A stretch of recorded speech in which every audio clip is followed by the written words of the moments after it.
Most homeowners believe that adding real value to your house requires major renovations like kitchen remodels and tearing down walls. However, the data shows us something different. Today I'm going to be showing you the invisible upgrades that actually protect your equity, satisfy appraisers, and actually build real value. So stick with me to the end of this video because I promise you, by the end of it, you're going to have a 4-step process to help evaluate your home just like an appraiser.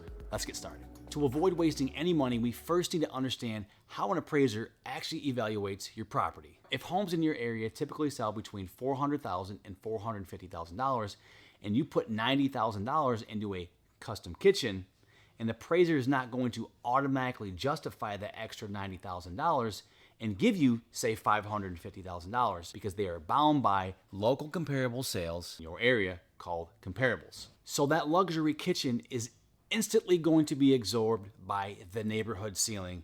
And now suddenly, instead of gaining that equity, you're actually going to absorb the difference between whatever the market says your kitchen is worth and whatever you spent.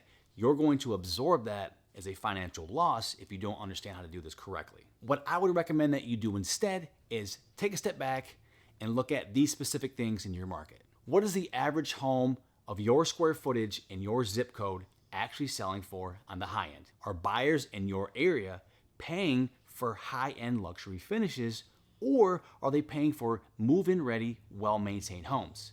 Visit Zillow and other sites and ask your agent to look for similar homes that have sold. See how many days on market it took them to sell, and did they sell at or above the asking price? When you make a renovation to match the market, that's when you're making a financially smart decision. But when you're renovating for your own specific needs, understand you may not get that value back. And listen, it's not a bad idea to renovate to your standard, to your taste. I'm just trying to give you some practical insight as to how you can actually gain money on the back end if your plan is to maybe not live there forever.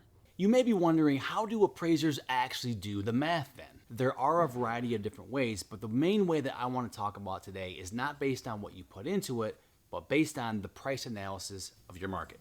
Let me explain. At the bare minimum, an appraiser is going to identify 3 properties that are in close proximity to yours with things such as similar bedrooms, bathrooms, square feet, lot acres, and the style of the home. And then what they're going to do is they're going to add what we call line item adjustments against your house, and this is how they're going to come up with a baseline value. The appraiser has now identified 3 comparables. Comparable A sold for $450,000. It's been completely updated. Comparable B is also completely updated, and it sold for $470,000. And then finally, comparable C, completely updated, and it sold for $485,000. So what we have now is 3 comparables between $450,000 and $485,000, and this gives us a baseline. So with this information, if you decide to redo your kitchen and you're going to exceed that $485,000 price tag on the back end, just understand that the baseline has already been set, and more than likely, you're not going to recoup the difference between that $485,000 and, say in this case, you want $500,000, that $15,000. You're more than likely not going to get that out on the back end unless down the road more homes do sell above $500,000. To keep from overspending on a kitchen remodel, here's a baseline that you can apply today. Never spend more than 10 to 15% of your home's total pre-renovation value. On a $400,000 home, cap the kitchen remodel between $40,000 to $60,000. This should help avoid overspending on your kitchen remodel. The second way homeowners waste money is not necessarily on what they build, but instead on what they neglect. Most homeowners think that just adding new things is automatically going to increase value, but sometimes playing the defensive game is the best way to capture the most ROI. Let me explain. When a buyer makes an offer on your home, you agree on a price, but during the inspection period, a buyer's inspector will go through your home with a fine-tooth comb. If they find, say, a 20-year-old HVAC system, minor roof leaks, or outdated electrical panels, the buyer more than likely isn't going to just ask for the fair value cost. With my experience over the years, more than likely what's going to happen is they're going to use this as a major negotiation tool to dramatically decrease the price of the home, or just walk away entirely. If you want to avoid this mistake, here's a quick way that you can defend your value. What you can do is start with the essentials: your roof, your walls, and all your home systems like your HVAC and your AC. Servicing your HVAC system, patching roof shingles, and clearing gutters cost a fraction of what a buyer will demand in price concessions should they come up bad on the inspection report. So with this in mind, let's consider what we call a pre-listing inspection. Spending a few $100s on an independent inspection before you put the house in the market lets you fix small issues on your own timeline, using your own contractors rather than paying inflated credits at the closing table. I see this so often, and if you're a real estate agent watching this, you can probably agree to this. Whenever a buyer sees deferred maintenance on a house, and especially if they're at the top of their price point with the house, they over-exaggerate, they hyperinflate the price to fix it, and the deal gets messy and sometimes it falls apart. So doing this legwork on the back end, just having these things checked for peace of mind for you and for a future buyer is going to go a long ways. Not only that, the psychology behind this is buyers then automatically think that as a homeowner, you take care of your house, you have pride and joy in it, and they're more than likely going to be willing to work with you and maybe overlook some of these things that we know, you as a potential seller and me as the agent know that they're not deal breakers. But by doing this, it's not going to let that inspector blow up this deal and make it more of a headache than it already should be. So do yourself a favor, do this on the back end, and it will help you out. Trust me. Here is a 3-step audit you should always do before putting your house on the market to really help protect your equity. Do a water test. Inspect for roof flashing, undersink piping, crawl space, basement moisture, and gutter damage. Diverting water at least 6 feet away from the foundation. Remember, water damage is the #1 deal killer in real estate. Number 2, I call this the thermal envelope. Check window seals and attic insulation. Drafty homes trigger low appraisal scores on energy efficiency and scare off fixed income buyers. You may not think this is a big deal, but it really is. And then lastly, check your mechanicals. If your water heater is older than 10 years or your furnace is older than 20 years, having a licensed technician come out and service it is always going to be in your best benefit, because automatically buyers are going to be thinking that these are outdated and they need to be replaced. The main thing here is don't let buyers have the upper hand and the leverage point when it comes time to the inspection period. Always put the ball in your corner. I've noticed there's a major shift happening right now in the real estate world. High maintenance design trends like open shelves or freestanding bathtubs, they're starting to lose a lot of appeal on the buying side. And what's taking their place is what we call the universal design. Whether you plan to stay in your house for a long period of time or say sell in the next few years, there are some practical solutions that you can update your home with that aren't going to break the bank and are going to appeal to a broader audience. Here's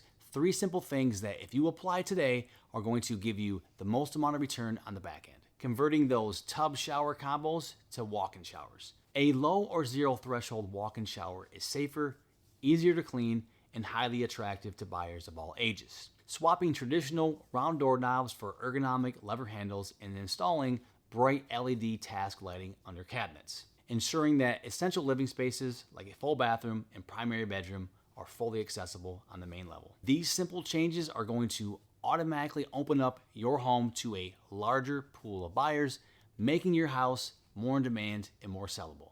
If you want space that looks modern, flows seamlessly, and is going to hold its value over a long period of time, here are 4 things that I would recommend that you do today. Remove the freestanding clawfoot tubs. They look pretty, but stepping over high edges is awkward, and cleaning behind them is a nightmare, and they eat up precious floor space. The better swap would be a curbless walk-in tile shower with a bench and dual shower heads. It opens up the room, gives you a daily spa feel, and works effortlessly for everyone in the family. Remove the high-gloss dark wood cabinets.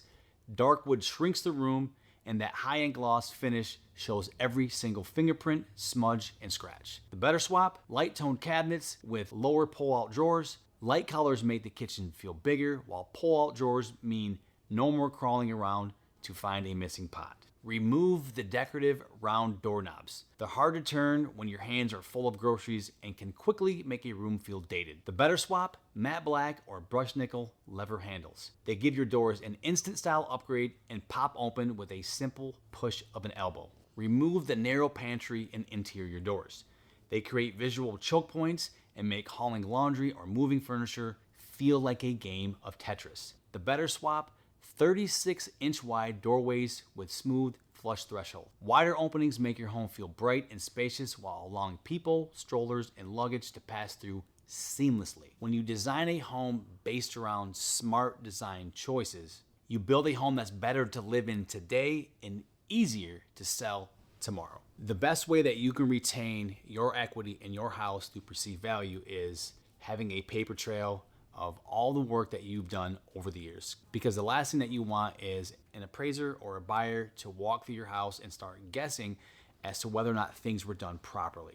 If you redid a basement, if you put a new roof on, if you installed windows, if you redid your kitchen, just keep track of all your receipts, all the permits, and put them in a binder. The reason I would recommend that you consider doing this is oftentimes when people put their house on the market and they're trying to attract buyers, there's competition. There's other houses that are being sold around and near you.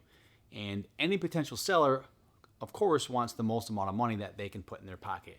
So how can you distinguish yourself different from your competition? Other houses are your competition.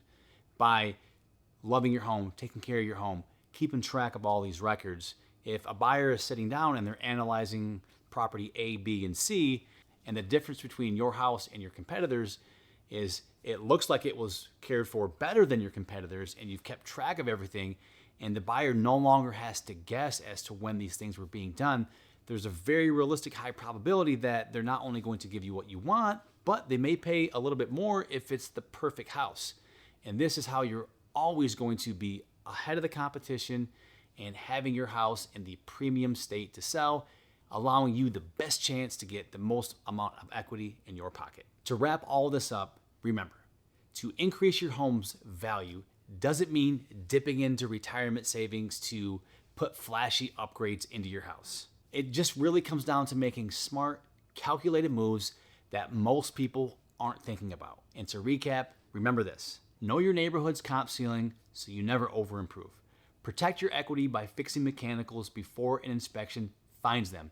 Invest in practical, universal upgrades that appeal to long-term living, and keep a detailed paper trail to prove your home's true worth. No one's going to love and appreciate your home more than you. If you got any value from this video, be sure you gently tap that like button, subscribe, and listen. If you really want to know what's working in today's market and what's phasing out as far as design trends, be sure to check out these videos over here. I know they'll bring value to you. Thanks so much for being here, and I look forward to seeing you on another video. Take care.